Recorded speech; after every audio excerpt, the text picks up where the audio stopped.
Juste au-dessus de Montreux, à Caux, perché à 1100 mètres d'altitude, un bâtiment attire les regards loin à la ronde. C'est le fameux Caux Palace. Je pense à cette maison comme une vieille dame, une vieille grand-mère qui a plein d'histoires à vous raconter. Bienvenue dans le grand salon du Caux Palace. On est dans le grand salon du thé. Il faut imaginer un quatuor à cordes qui joue caché derrière les plantes, des gens qui se rencontrent, qui lisent leurs journaux, qui flirtent. Moi, j'aime bien le film Titanic. Et pour moi, c'est un peu un Titanic de l'hôtellerie avec le même luxe qu'on voit dans ce film. La région de Montreux compte de nombreux palaces, mais l'un d'entre eux sort du lot, comme on l'évoque dans l'émission Ensemble de juin 2008. Le Caux Palace, au pied des Rochers de Nez, offre une vue imprenable sur les Alpes et le lac Léman. Construit tel un nid d'aigle sur le flanc de la montagne, il est l'un des hôtels les plus grands et les plus luxueux du début du XXe siècle. En dehors de son architecture impressionnante, ce sont surtout les multiples vies de ce bâtiment et ses illustres visiteurs qui le rendent particulièrement intéressant. Depuis la fin de la Seconde Guerre mondiale, cet établissement peut être considéré comme un symbole d'une Suisse médiatrice sur le plan international. Comment cette imposante bâtisse s'est-elle forgé cette réputation ? Eh bien, c'est grâce au réarmement moral. En rachetant le palace en 1946, cette organisation s'implante en Suisse et va transformer ce lieu en une plateforme diplomatique internationale. Dans ce nouvel épisode de 1001 archives, nous allons vous raconter l'histoire du réarmement moral, son origine et comment il a été un fil rouge discret dans l'histoire suisse. Une histoire qui résonne encore aujourd'hui dans ce bâtiment à l'allure de château, surplombant la Riviera vaudoise.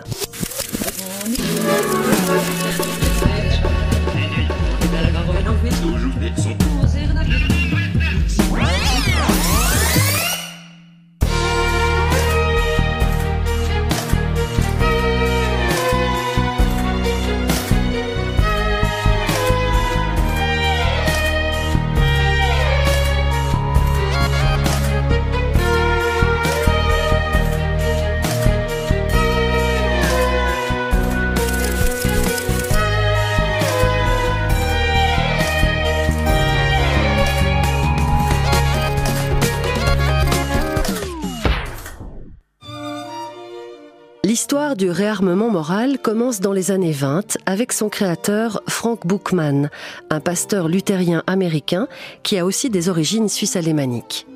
Spécialisé dans l'évangélisation personnalisée qu'il enseigne dans les universités du monde entier, il se donne comme mission d'adapter le message chrétien aux besoins spirituels de chacun en partant des faiblesses morales qu'un individu lui confesse. Cette philosophie le conduira, à la fin des années 20, à fonder un mouvement chrétien essentiellement anglo-saxon, connu sous le nom de Groupe d'Oxford. Avant de devenir le réarmement moral, le Groupe d'Oxford contribue à la naissance d'une autre association bien connue aujourd'hui. En 1934, le psychanalyste suisse Carl Jung traite un patient alcoolique américain, Roland Hazard, venu en Suisse pour son traitement. Après plusieurs rechutes, Jung conseille à son patient de se tourner vers un éveil spirituel et une expérience religieuse pour en finir avec son alcoolisme. Ces recommandations entraînent Roland Hazard à adhérer au groupe d'Oxford à son retour aux États-Unis. Les principes des témoignages en groupe ainsi que les réunions régulières lui permettent de devenir abstinent. Il consacre alors une partie de sa vie à transmettre ce message à d'autres alcooliques, notamment à Abby Thatcher et Bill Wilson, futurs fondateurs des Alcooliques Anonymes. Cette idée de transmission et du partage d'expériences est le fondement même de l'association, comme l'explique un médecin dans un reportage sur les Alcooliques Anonymes dans l'émission Affaires publiques en 1968. Les Alcooliques Anonymes peuvent énormément aider d'autres alcooliques, car la première aide peut leur venir évidemment de la part du médecin, mais souvent le médecin ne sait pas ou sent moins bien certaines réactions propres à un alcoolique. Et certainement qu'indépendamment des difficultés physiques, l'alcoolique a d'autres difficultés psychologiques, psychiques, qui pourront être traités parfois par le psychiatre, mais qui ne nécessitent pas toujours l'emploi ou bien la consultation d'un psychiatre. Et souvent, l'entretien avec un alcoolique anonyme permet à un alcoolique non encore anonyme de voir la solution de certains de ses problèmes et ainsi de voir la possibilité d'arrêter de boire. Un autre médecin et psychologue suisse, Paul Tournier, écrira plus tard que tout le développement de la thérapie de groupe en médecine n'est pas dû à Frank Buchmann, mais celui-ci a historiquement personnifié cette approche novatrice, mettant un point final au chapitre de la rationalité pure et ouvrant une ère nouvelle où l'émotionnel et l'irrationnel sont aussi pris en compte. Mais Frank Buchmann n'entend pas en rester là. En 1935, de passage à Zurich, le pasteur lance un appel à la mobilisation spirituelle de la Suisse. Une idée qui sera reprise par le Conseil fédéral devant l'Assemblée fédérale le 9 décembre 1938. Il parle, lui, de défense spirituelle, un culte de l'identité nationale pour contrer la propagande totalitaire étrangère. Peu après, l'écrivain et historien suisse Gonzague de Reinhold donne sa vision conservatrice de cette défense. Si l'on veut défendre ce que le message du Conseil fédéral appelle notre patrimoine spirituel, encore cet adjectif spirituel qui n'est pas le bon, si l'on veut, dis-je, défendre ce patrimoine, il n'y a qu'une seule manière, qui est la manière positive: créer, faire des œuvres et des œuvres belles, faire rayonner notre esprit, non pas seulement pour nous dans l'intérieur de nos frontières, mais dans l'Europe entière et dans le monde entier. Le Conseil fédéral propose ensuite de confier la promotion des valeurs spirituelles du pays et celle de la culture suisse dans le monde à une fondation et non à une instance étatique. L'idée étant que tout dirigisme ou centralisme étatique aurait été en contradiction avec la tradition fédéraliste. Une particularité helvétique que Gonzague de Reinhold évoque dans la même intervention radiophonique de 1939. Nous n'avons pas une civilisation unifiée, une civilisation homogène, et que Dieu nous garde d'ailleurs de l'unification et de l'homogénéité. Nous avons une civilisation composite, une civilisation fédéraliste. Nous n'avons pas de capitale. En revanche, nous avons une multiplicité de foyers de culture, de foyers extrêmement différents les uns des autres, qu'il s'agit de ne pas laisser s'éteindre, qu'il s'agit au contraire d'entretenir. C'est en cultivant notre diversité que nous affirmerons notre unité, notre droit à l'existence.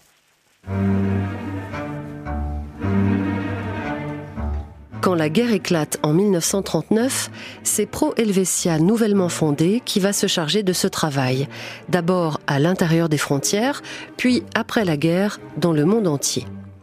La défense culturelle et idéologique que la Suisse met en place à ce moment-là se fait parallèlement à une préparation militaire qui touche tous les pays d'Europe.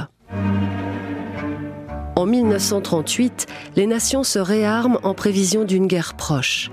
Frank Buchmann appelle alors au dialogue plutôt qu'à la haine et affirme le besoin d'un réarmement moral. L'idée est aussi de faire face aux vices supposés du capitalisme et aux projets diaboliques prêtés aux communistes athées. En 1938, l'appellation « réarmement moral » désigne officiellement le mouvement lancé par le groupe d'Oxford. Ce dernier fait une déclaration diffusée sur Radio Lausanne afin de rappeler le rôle que la Suisse a à jouer dans la situation européenne actuelle. Il pose les valeurs du réarmement moral. La Suisse est le point de rencontre naturel de trois grandes nations. Elle doit être une unité réelle pour remplir sa mission au cœur de l'Europe. La vraie grandeur de la Suisse est sa puissance spirituelle, sa meilleure défense nationale, le respect et la gratitude des pays qui l'entourent. La Suisse est le pays de la liberté et de la démocratie. Il n'y a pas de liberté sans la libération de nos problèmes personnels. Peur, argent, sexe, orgueil, ambition. Il n'y a pas de vraie démocratie sans des hommes et des femmes disciplinés aux ordres de Dieu. Si la Suisse ne veut pas de la dictature d'un homme, il faut qu'elle accepte la dictature de Dieu. Notre pays doit justifier la croix de son drapeau, symbole de la plus grande révolution de tous les temps, par laquelle la croix du Christ transforme le monde. Nous sommes prêts à mourir pour notre pays. Sommes-nous prêts à vivre pour lui?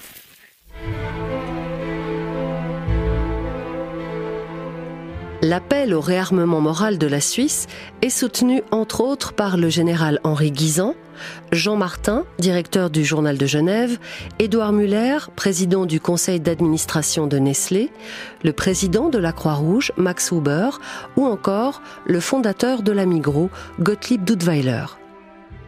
Une première rencontre du mouvement est organisée en 1938 à Interlaken. La stratégie de Frank Bookman est claire: toucher les puissants. En 1986, Karl Albert Keller, professeur d'histoire des religions à l'Université de Lausanne, analyse cette stratégie au téléjournal. Frank Bookman, c'est aussi son originalité, était persuadé, comme naguère les jésuites, qu'il fallait surtout atteindre les chefs de file, les leaders, comme on les appelle en anglais. Et il a réussi à atteindre des leaders, des philosophes, Gabriel Marcel par exemple, des hommes politiques très importants. Donc Frank Bookman a réussi effectivement, me semble-t-il, à changer bien des choses dans le monde. Il est possible que ensuite, alors, les membres du mouvement aient un tout petit peu gonflé l'importance de ces réussites, mais qu'il y a eu des réussites, j'en suis certain. Aujourd'hui, plus encore qu'hier, le réarmement moral présente un caractère assez confus. C'est un amalgame étrange qui ne se laisse pas classer. Le mouvement n'était jamais une église, n'a jamais voulu être une église, n'est surtout pas une secte. C'est un mouvement de revitalisation à l'intérieur des communautés existantes, des religions existantes. Si bien que, par exemple, des bouddhistes et des hindous ont pu sans autre rejoindre ce mouvement. Et même les bouddhistes, n'est-ce pas, qui ne croient pas, en tout cas en théorie, en une énergie divine comparable au Saint-Esprit, même les bouddhistes ont collaboré avec enthousiasme pendant longtemps à ce mouvement de renouveau moral, spirituel, dans un sens très général. 1939, la guerre éclate. Tout au long de la Seconde Guerre mondiale, le réarmement moral va jouer un rôle discret en Suisse, notamment au sein de groupes de propagande et de résistance. Écoutez cet extrait du célèbre discours du général Guisan du 1er août 1940. On ne respecte que celui qui veut et sait se défendre. Chacun de vous, par son attitude, par sa résolution, en imposera à ceux qui l'entourent. L'efficacité de notre défense se trouvera confirmée. S'il est vrai que la moindre défaillance pourra être exploitée contre nous, il est encore plus vrai que chaque signe de notre force morale et matérielle proclamera notre inébranlable volonté de résistance. Lorsqu'ils fondèrent la Confédération, les hommes libres des 3 cantons, groupés autour du massif du Gothard, jurèrent, dit le pacte, de se prêter secours contre quiconque tenterait de leur faire violence ou de les molester en leur personne et en leurs biens. De même, aujourd'hui, fidèles à la parole donnée, nous continuons à remplir cette mission. Nous gardons les passages des Alpes. Gardons-les jusqu'au bout. Au premier jour de mobilisation, nous avons juré, nous aussi, de défendre jusqu'à la mort notre drapeau et notre patrie. Soldats, mes camarades, nous ne sommes pas déliés de ce serment. Qu'il soit renouvelé en cet anniversaire et qu'il dure à jamais, s'il plaît à Dieu. Dans ce discours, la force morale est vraiment mise en avant. Et ce n'est pas seulement dû à l'adhésion du général Guisan pour le mouvement. En effet, la majeure partie du discours n'a pas été écrite par le général, mais par l'écrivain et philosophe Denis de Rougemont, comme il le raconte lui-même en 1980 dans l'émission Librairie des ondes au micro de Gérard Valbert. Le général Guisan, général en chef de l'armée suisse, devait prononcer à la radio pour toute la nation un discours de 1er août, jour de la fête nationale. Et il n'avait pas le temps de le faire. Naturellement, il avait demandé à 4 officiers de le rédiger pour lui. Ces 4 officiers n'étant arrivés à rien, à aucun résultat, sont venus me demander aide. Ils m'ont dit, après tout, vous êtes écrivain, c'est votre métier, voulez-vous écrire ce discours? Alors, moi, j'ai fait ni une ni deux. Comme j'étais en train d'organiser ce mouvement de résistance, la Ligue du Gothard, fondé autour, symboliquement, du massif central du Gothard, qui est le lieu de croisement des 2 grandes chaînes alpestres en Suisse, et qui me paraissait un point idéal de défense, non seulement physiquement, mais symboliquement, parce que c'est à l'occasion de l'ouverture du col du Gothard au XIIIe siècle que la Suisse a commencé d'exister, pour défendre ce col pour toute l'Europe. Et j'ai bâti le texte que j'ai écrit, de 4 pages, je crois, entièrement sur cette idée de la résistance à tout prix des Suisses autour du Gothard, symbole des débuts de leur histoire et bastion de leur liberté actuelle. Alors, j'ai écrit ces 4 pages assez facilement, j'avais tout mon temps, n'est-ce pas, j'étais en forteresse, et je l'ai envoyé aux officiers qui m'avaient demandé ça. Le général y a fait ajouter 4 ou 5 lignes dans le style patriotique qui était nécessaire, paraît-il. Mais il n'a pas changé une virgule à mes 4 pages. Et il l'a prononcé à la radio le 1er août. Ça lui a valu une immense popularité dans tous les cantons suisses. La Ligue du Gothard, que cofonde Denis de Rougemont, est un mouvement de résistance qui avait pour but de renforcer la volonté de défense nationale et de dépasser les conflits d'intérêts. Dans ce groupe, on retrouve de grands noms du réarmement moral en Suisse, à commencer par le cofondateur de la Ligue, Théophile Speury, mais aussi le genevois Philippe Motu, dont nous reparlerons un peu plus loin. En 1982, Denis de Rougemont raconte les débuts de la Ligue du Gothard dans l'émission Avec le temps de Jacques Donzel. Alors, avec un ami, le professeur Speury de Zurich, nous avons, au cours d'une très longue conversation, conçu l'idée de faire une ligue qui réunirait des gens de tous les bords, sans faire attention s'ils étaient de droite ou de gauche, pourvu qu'ils ne soient pas nazis ni fascistes, pour organiser une résistance morale à tout prix et aussi militaire. Et nous avons appelé ça la Ligue du Gothard, parce que j'étais très obsédé par cette image du Gothard qui avait été l'origine de la Suisse et qui était son bastion. Et nous avons créé une ligue clandestine dans l'armée. Là, ma position devenait un petit peu délicate, parce que j'avais écrit le manifeste de la Ligue du Gothard, qui avait paru dans 73 journaux suisses, dont nous avions acheté pour chacun une page, avec l'argent d'un capitaine suisse de carrière, qui nous avait donné 60 000 francs, toute sa fortune, pour acheter ces 73 pages de journaux. J'étais l'auteur du manifeste, et j'étais officier, mais je n'étais pas officier de carrière. Et j'étais en liaison avec la Ligue clandestine dans l'armée, dont ce capitaine. Donc la situation était assez tendue. Je me disais, d'autre part, si les Allemands entrent, évidemment, je serai un des premiers pris. La Ligue du Gothard de Denis de Rougemont n'est pas la seule organisation qui avait pour but de renforcer la volonté de défense nationale. Alors que la Ligue est clandestine, le groupe Armée et Foyer, créé par le général Guisan en 1939, est lui totalement officiel. Selon le dictionnaire historique de la Suisse, le but premier de Armée et Foyer était d'éduquer les soldats, de les divertir et de soutenir leur morale pendant les longues périodes de mobilisation. En 1941, elle est réorganisée pour préparer notamment une campagne d'information à l'intention de la population. Ce groupe devient le principal instrument de la défense spirituelle voulue par le Conseil fédéral.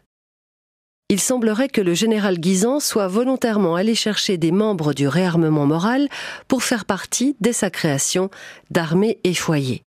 Dans l'émission de télévision La Suisse et la guerre de 1973, Pierre Béguin, jadis correspondant à Berne, donne sa vision du groupe Armée et Foyer.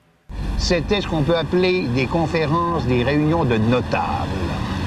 Ces gens allaient, sous les auspices officiels d'Armée et Foyer, dans une partie de la Suisse, disons à Lucerne ou à Genève, et réunissaient des gens importants, mais de tous les milieux, milieux économiques, milieux ouvriers, milieux d'intellectuels, etc. Et puis les mettaient au courant d'un certain nombre de choses, leur décrivaient la situation et leur indiquaient également les raisons que nous avions de résister, de ne pas nous laisser abattre par les malheurs qui s'accumulaient autour de nous et par les dangers qui continuaient à nous menacer constamment. Dans la suite de l'émission, c'est à Robert Frick, ancien major puis chef de l'instruction de l'armée, de raconter la façon de faire d'Armée et Foyer. Il s'agissait surtout de démontrer de la façon la plus simple que rien n'était perdu encore pour la Suisse, même si d'autres pays avaient été si cruellement défaits. Je crois que Oskar Frey, agissant même en Suisse allemande, nous avons atteint le but que nous nous étions proposés. Dans tout le pays, ils furent des centaines de milliers, exactement 448 000, qui entendirent exposés et conférences présentés lors de plus de 3000 cours d'une durée de 2 jours, organisés par le service des conférences de la section Armée et Foyer.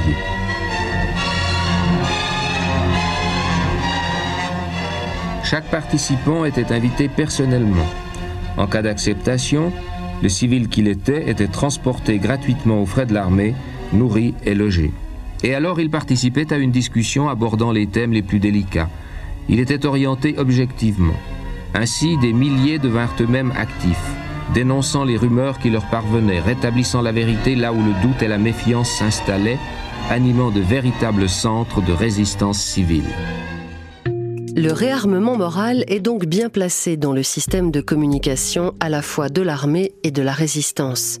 Au moment où l'Europe se déchire, certains membres du mouvement pensent déjà à la suite. Philippe Motu, un diplomate et théologien ayant déjà adhéré au groupe d'Oxford, écrit en 1942 « Si la Suisse est épargnée par la guerre, alors notre mission sera de mettre à la disposition du réarmement moral un endroit où les Européens, déchirés par la haine, la souffrance et le ressentiment, pourront se retrouver. Caux est cet endroit. » Quand la guerre se finit, Philippe Motu fait partie, avec une centaine d'autres Suisses, des instigateurs du rachat du Caux Palace. Ce fameux bâtiment, mentionné au tout début de cet épisode, va devenir un centre de rencontre international au service de la reconstruction de l'Europe. À ce moment-là, le Caux Palace était déjà célèbre dans le monde entier. Construit entre 1900 et 1902, sous la direction d'Eugène Yost, il a comme ambition d'être le plus grand et le plus luxueux de Suisse. Le succès du palace est immédiat. Des personnalités comme Sacha Guitry, le prince Ibn Saoud, futur roi d'Arabie Saoudite, ou John D. Rockefeller viennent y séjourner. Mais la situation se dégrade rapidement avec la crise liée à la Première Guerre mondiale et l'hôtel se voit obligé de fermer ses portes au premier jour de la Seconde Guerre. En 1946, alors que la Banque populaire suisse, qui en était devenue propriétaire, allait alors le vendre à une société française, le réarmement moral intervient et le rachète avec l'aide du syndic de Montreux de l'époque. Les premières conférences ont lieu à l'été 1946 et la fondation de Caux est créée l'automne même. Dans un téléjournal de 1997, un journaliste visite le palace et raconte ce qu'en a fait le réarmement moral. Le Grand Palace de Caux a survécu, mais comment le réarmement moral entretient-il cette incroyable bâtisse? Première surprise, l'aménagement des chambres, très simple, pour héberger des hôtes du monde entier à bon marché. On est très loin du confort d'un palace. Même dans les meilleures chambres, on s'est contenté de conserver les salles de bain d'origine. Seconde surprise, seulement 10 à 15 personnes travaillent ici en permanence. Alors comment héberger jusqu'à 500 personnes le temps d'une conférence, en faisant simplement travailler les participants et les membres? À peine installé à Caux, Frank Bookman, le père du réarmement moral, n'a qu'une idée en tête, la réconciliation de l'Europe, comme le raconte ce journaliste dans un téléjournal en septembre 1988. Cet homme rêvait. Il rêvait d'empêcher la Deuxième Guerre mondiale. Et en 1938, son appel au dialogue, plutôt qu'à la haine, fit par exemple 4 pages dans le journal de Genève. Et quand, l'année suivante, les canons commencèrent à cracher la mort, Bookman, lui, pensait déjà à la future et nécessaire réconciliation des Européens entiers. Soutenant les Alliés et combattu par les nazis, il continuera, malgré le fracas des bombes, à prêcher pour des valeurs chrétiennes, d'amour de l'autre. Émus par tant d'obstination, une centaine de Suisses décidèrent de lui chercher un lieu pour y faire vivre ses idées. Et lorsqu'il débarqua dans le vieux palace de Caux, sauvé pour lui et de justesse des démolisseurs, Frank Bookman s'écria « Mais où sont les Allemands? Pourquoi ne sont-ils pas encore là ?» Et ils vinrent. Caux était le premier endroit où les Allemands étaient reçus après la guerre. Les premiers groupes d'Allemands, on a eu 150 des responsables allemands en 1947 déjà, 450 en 1948. Il y a eu Adenauer, il y a eu Böckler, le président des syndicats allemands, il y a eu des groupes d'ouvriers, syndicalistes, journalistes, étudiants, etc.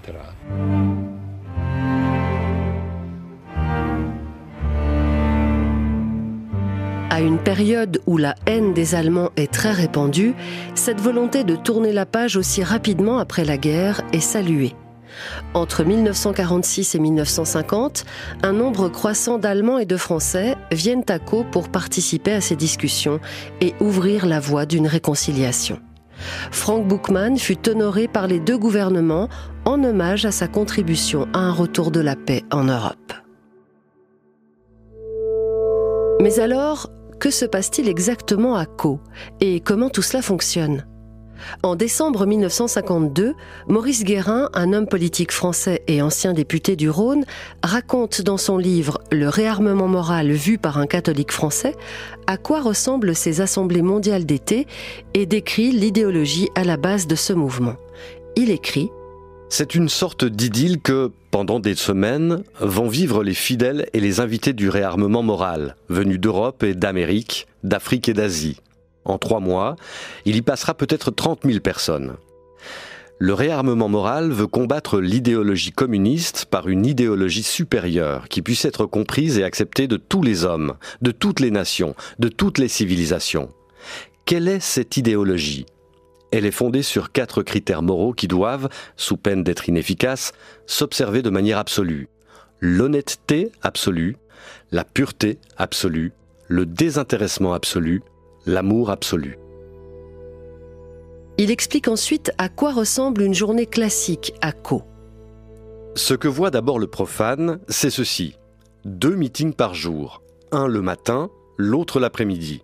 À ces meetings, parlent des invités de choix, hommes politiques, chefs de délégations patronales et ouvrières, ecclésiastiques, intellectuels, des couples, maris et femmes, qui viennent raconter leurs expériences diverses, faire le récit de leur conversion au principe du réarmement moral, promettent qu'ils s'efforcent d'y conformer leur vie individuelle, familiale, sociale, publique et privée, ou déclarer que cette conversion, quand elle remonte à 1 ou plusieurs années, a produit des résultats moraux, spirituels, économiques et sociaux, une sorte de révolution. Les journées se terminent par un concert ou une représentation théâtrale. Cette propagande par la culture est très utilisée par le réarmement moral depuis la guerre. Cette pratique est évoquée sur Radio Genève en 1947. Grande première théâtrale en Suisse samedi soir. Une œuvre nouvelle d'un auteur anglo-saxon peu connu chez nous a été représentée devant un public enthousiaste. Seulement voilà, le spectacle avait lieu sur la scène du Mountain House à Caux-sur-Montreux, ce qui est déjà une originalité, et ensuite l'œuvre porte ce titre étrange, L'élément oublié d'Alan Thornhill. Il s'agit en fait d'une tranche de vie fort dramatique et représentant aux spectateurs un grave conflit social qui trouve sa splendide solution dans les principes mêmes du réarmement moral. Qu'est-ce que le réarmement moral ? La continuation sur le plan mondial d'un mouvement créé en 1920 déjà par M. le Dr Frank Boorman et qui, durant quelques années, fut connu du public sous le nom de groupe d'Oxford. Actuellement, le réarmement moral a 2 grands centres d'entraînement, l'un en Amérique du Nord sur l'île de Mackinac, l'autre précisément à Caux sur Montreux, où s'est ouverte cet après-midi une très importante conférence mondiale. Certaines de ces pièces partaient ensuite se jouer dans d'autres pays. En 1949, lors d'un reportage sur le réarmement moral et ses actions, un journaliste explique les effets de ces pièces dans une région minière en Angleterre. Il semble en effet avéré que, par une propagande inspirée et par la présentation de pièces à caractère social devant des auditoires ouvriers, le mouvement du réarmement moral a aidé à la hausse de la production dans les charbonnages anglais, en même temps qu'il provoquait une diminution de l'absentéisme parmi les mineurs. Cela paraît bien être l'avis d'ailleurs de M. Paul Hoffman, qui n'a pas hésité à affirmer que le réarmement moral était une démocratie inspirée, contrepartie idéologique du plan Marshall. À la suite de la présentation d'un drame industriel intitulé The Forgotten Factor, dans les régions minières du Warwickshire, du Leicestershire et du North Staffordshire, la production charbonnière britannique a augmenté si rapidement que, si les mêmes résultats avaient été obtenus dans toutes les autres régions minières, le but de 200 millions de tonnes de charbon par an que s'était fixé le gouvernement anglais aurait été dépassé de 30 millions de tonnes au moins. Ceci n'est pas une affirmation gratuite, car j'ai pu relever ces faits dans la presse régionale anglaise de 1947-1948. Toujours grâce à la propagande du mouvement du réarmement moral, l'absentéisme a été considérablement réduit dans la région industrielle des Midlands et une grève aux usines Austin a pu être évitée grâce à l'application des principes d'Oxford. Le journaliste note tout de même que tout le monde n'est pas ravi des résultats obtenus par le réarmement moral. Je citerai l'exemple d'un congrès syndical qui s'est tenu il y a quelque temps à Birmingham et à l'issue duquel une motion fut votée qui marquait l'inquiétude du syndicalisme anglais devant l'influence grandissante du mouvement du réarmement moral, mouvement qui, dit la motion, n'est pas dans les meilleurs intérêts du syndicalisme et de la classe ouvrière en général, parce qu'il tend uniquement à rendre plus acceptable le point de vue des employeurs. Il ne m'appartient pas, évidemment, d'entrer dans cette polémique, mais il m'a tout de même semblé intéressant de mettre en lumière l'activité industrielle du réarmement moral et des quelques 8000 disciples semi-fanatiques qui propagent dans les usines d'Angleterre l'idéologie de Frank Bookman. Les médias suisses romans s'intéressent de façon périodique depuis la fin de la guerre au réarmement moral, et plusieurs questions reviennent assez régulièrement. La première, c'est la nature de ce mouvement. Idéologie politique ou nouvelle religion? Réponse de Philippe Motu en 1967 au micro de Jean Martel. Robert Schuman a fort bien répondu à cette question lorsqu'il a dit « Le réarmement moral, c'est un état d'esprit mis en action ». Vous le savez, il y a des tas de doctrines dans le monde, et ce qu'elles ont de commun, c'est qu'il y a un abîme entre ce que l'on dit et la manière dont on vit. Et au fond, le réarmement moral, c'est très simplement d'essayer d'incarner dans la réalité concrète cet état d'esprit de Caux. C'est une pensée très simple. En réalité, le monde, tout le monde le sait, est en face de problèmes considérables. Le monde moderne pose à l'humanité des défis immenses. Il faut à tout prix que nous soyons capables, au cours des 20, 30 ans qui viennent, de répondre à ces grands problèmes. Et il s'agit pour cela de s'attaquer à la racine du mal, et nous sommes convaincus que si les structures du monde moderne doivent être transformées pour répondre aux défis de ce monde, il faut en même temps que les hommes aient des motivations entièrement différentes. Et c'est cette transformation de la nature humaine qui nous semble être le principe révolutionnaire nécessaire pour le monde d'aujourd'hui. Chaque homme a affaire avec lui-même, et s'il n'est pas capable de dire non à certaines choses de sa nature, comment est-ce qu'il sera capable de dire non à des fausses doctrines, à des fausses idéologies, à des fausses prises de position? C'est ancré dans cette expérience personnelle que l'homme commence à transformer sa famille, son entreprise, son école, son pays, et de cette manière-là, prise sur le réel du monde moderne. Dans la suite de l'émission, Jean Martel questionne Motu sur la réputation que peut avoir le réarmement moral dans l'imaginaire populaire. Comme je le disais au début, le réarmement moral a des aspects mystérieux. Monsieur Philippe Motu, on pense généralement que le réarmement moral est plus ou moins une société secrète. Qu'en est-il exactement ? Il n'y a rien de secret et je suis désolé si certains de nos concitoyens pensent cela. En réalité, le réarmement moral a des portes extrêmement largement ouvertes.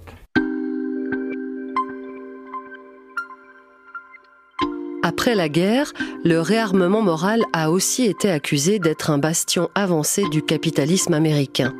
Une réputation dont se défend Philippe Motu dans la même émission de 1967.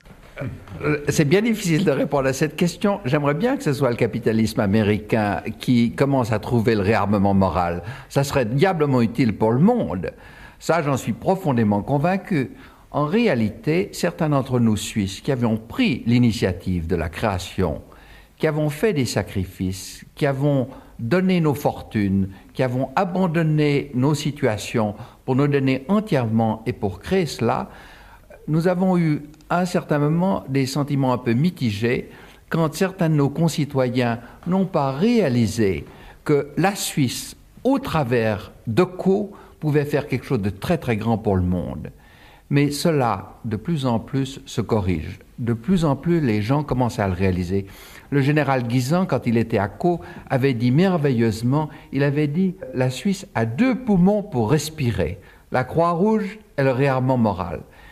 Quand il l'a dit, certains de nos concitoyens ont souri. Mais en réalité, je crois que c'est profondément vrai, car Co offre à la Suisse la chance de faire quelque chose pour le monde. Et personnellement, je suis très fier, dans mon cœur, comme Suisse, de sentir que c'est nous qui avons pris l'initiative de la création de ce centre. La question du financement revient aussi régulièrement, notamment dans cette même émission. Co est financé à 80 ou 85% suivant les années par des dons venant de toutes les couches de la population de notre pays. Vous avez toute une série de gens qui, de toutes les parties de la Suisse, donnent régulièrement, chaque mois, certains montants à Co et qui forment le fonds des revenus. Vous avez aussi beaucoup de gens qui participent aux conférences de Co et qui payent eux-mêmes à Co, sur une base volontaire, qui couvrent leurs frais de séjour à Co. Mais vous avez aussi des gens qui font des sacrifices plus grands, vendant des maisons, vendant des propriétés, vendant des titres, et faisant de très grands sacrifices. Le dernier en date, c'est une femme qui a une très belle collection de peintures et qui a vendu un fragonard et qui nous a envoyé 100 000 francs. Remercions Dieu pour ces 100 000 francs qui aident au financement d'un budget qui, grosso modo, se monte à 2 à 3 millions chaque année. Et de trouver 2 à 3 millions de francs pour financer Co et l'action aussi en dehors de Co que nous prenons en charge, nous, comme Suisses, c'est une affaire. Ça dure depuis 21 ans. Il faut amener les gens eux-mêmes à faire des sacrifices. Dans l'esprit du mouvement, la gestion du palace est aussi participative. Chacun peut donner de son temps. C'est ce qu'explique un cadre du mouvement 20 ans plus tard, en 1986, dans l'émission Midi Public, au micro de la journaliste Marion Clément. On pourrait dire que Co est un laboratoire d'une idée qui est mise en pratique dans une communauté ouverte qui fait que les gens viennent de partout pour un certain temps. Ce n'est pas une communauté fermée qui vit ensemble pendant des années, mais c'est une communauté ouverte où on va et on vient. Et on apprend à vivre ensemble, non seulement en discutant, mais en travaillant ensemble. Et c'est pour ça que vous voyez des gens qui font des travaux dans la maison. Tout le monde met la main à la pâte un peu chez vous? Tout le monde met la main à la pâte. Des plus jeunes ou plus anciens. Et en dehors des conférences, l'hôtel est complètement vide? En fait, vous avez vu tout à l'heure des gens qui sont venus préparer les conférences et qui viennent de différentes parties de Suisse pour soutenir ce qui s'y fait. Vous avez ici des familles, des enfants, parce que c'est aussi valable pour les enfants. C'est une vie qui englobe tout le monde, de tous les âges. C'est une mise en pratique de vos principes de base. Là, les gens s'inscrivent pour être volontaires. Les gens s'inscrivent pour être volontaires dans les équipes de travail. C'est disons, l'embauche, mais l'embauche volontaire. Chacun s'annonce, suivant le temps qu'il passe à Caux, et s'inscrit dans une des équipes qui fera la cuisine, le service, qui épluchera les légumes. Et ceci crée l'occasion aussi de rencontres extraordinaires. Vous pourrez vous trouver à côté d'une personne dont vous n'avez jamais eu l'occasion, que vous n'auriez jamais eu l'occasion de rencontrer.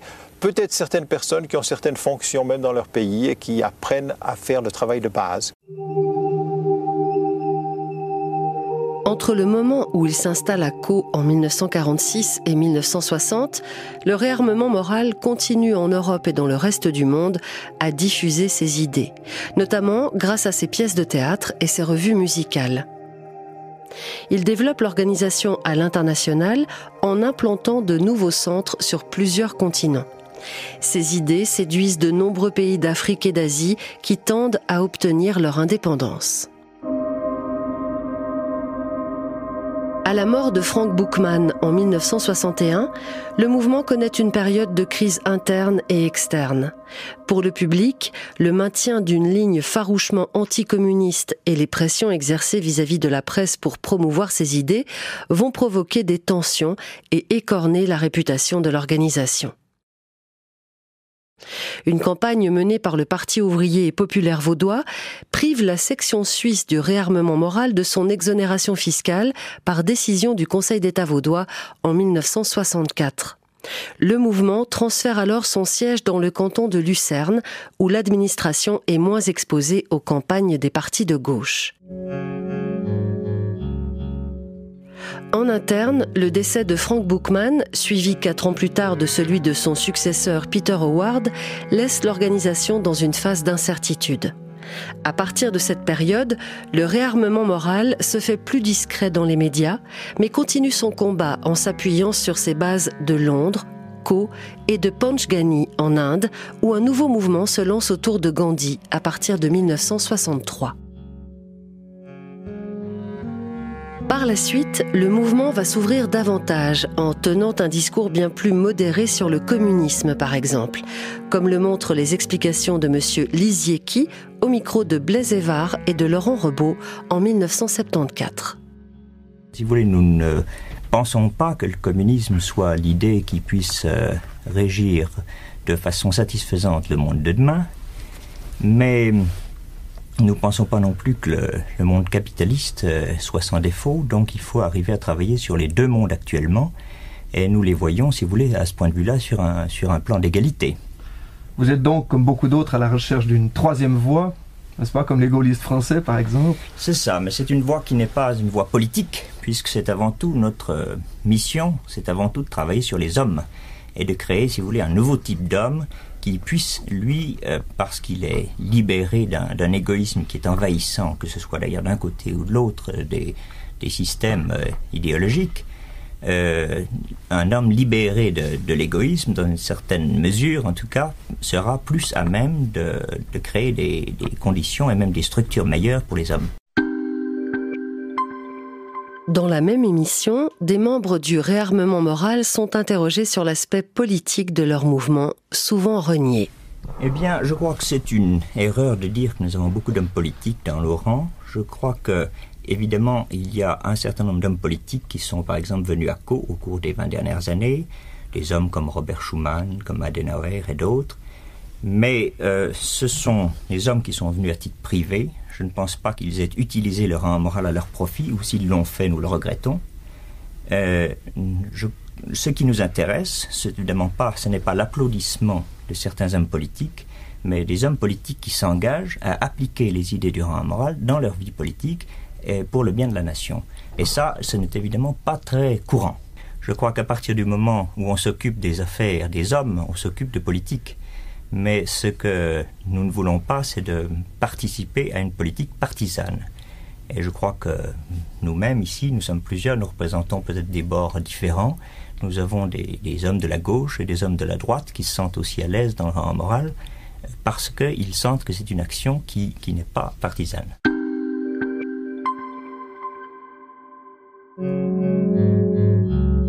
La Fondation Co prend un virage dans les années 2000 avec l'arrivée du juriste et diplomate suisse Cornelio Sommaruga. Quand il prend les rênes du siège suisse du réarmement moral, une organisation qui a perdu beaucoup de son aura dans les années 70, le changement du nom de l'organisation est décidé. Le réarmement moral s'appelle dorénavant Initiative et Changement. À ce moment-là, Cornelio Sommaruga jouit d'un grand crédit en Suisse, tout comme auprès des organisations internationales basées à Genève. Sommaruga, auparavant président de la Croix-Rouge entre 1987 et 1999, explique dans l'émission Racine en 2002 les raisons de son engagement dans Initiative et Changement. Je me suis engagé parce que je pense que dans le monde, il faut changer. Il faut prendre des initiatives pour changer la société. Et c'est pour ça que j'ai poussé le slogan « Mondialiser la responsabilité ». C'est une responsabilité individuelle. Et si on peut faire ça avec du spirituel, si on peut faire ça avec une méditation approfondie, si on peut faire ça avec l'amitié entre les personnes, et toujours penser à la réconciliation qui est nécessaire pour dépasser les blessures de l'histoire, c'est quelque chose de positif. C'est pour ça que je me suis engagé, mais je ne l'ai pas cherché. On est venu me chercher.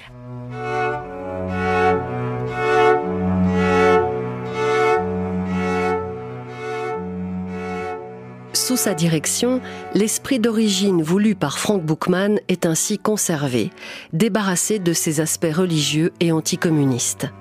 Un membre du conseil de la Fondation Co-Initiative et Changement déclarait à Suisse Info en 2016 que l'institution reste l'un des lieux de rencontre et de médiation pour la Genève internationale et la diplomatie suisse. Reste aussi la méthode basée sur le principe qu'un individu est capable de se changer par le partage d'expériences de vie et de changer ainsi sa communauté. L'impact, lui, se veut plus modeste. Nous n'allons pas changer le monde, nous cherchons à le faire évoluer à petits pas, assure en 2016 Barbara Hintermann, secrétaire générale de la Fondation de Co-Initiative et Changement. En 2002, l'ancien réarmement moral décide d'ouvrir ses archives. Les 50 ans d'histoire du mouvement de Co sont confiés à l'État de Vaud. Cela comprend des discours, du matériel photographique et 10 000 heures d'enregistrement, sans oublier les pièces de théâtre, l'un des modes d'expression favoris à Co. La décision des dirigeants d'Initiative et Changement s'explique en partie par la volonté d'amener un peu plus de transparence pour celles et ceux chez qui le mouvement continue d'être perçu comme sectaire. Aujourd'hui, comme on peut le lire sur leur site internet, la Fondation de Co-Initiative et Changement reste fidèle à la doctrine de Frank Bookman. Catalyser un changement global grâce au changement personnel.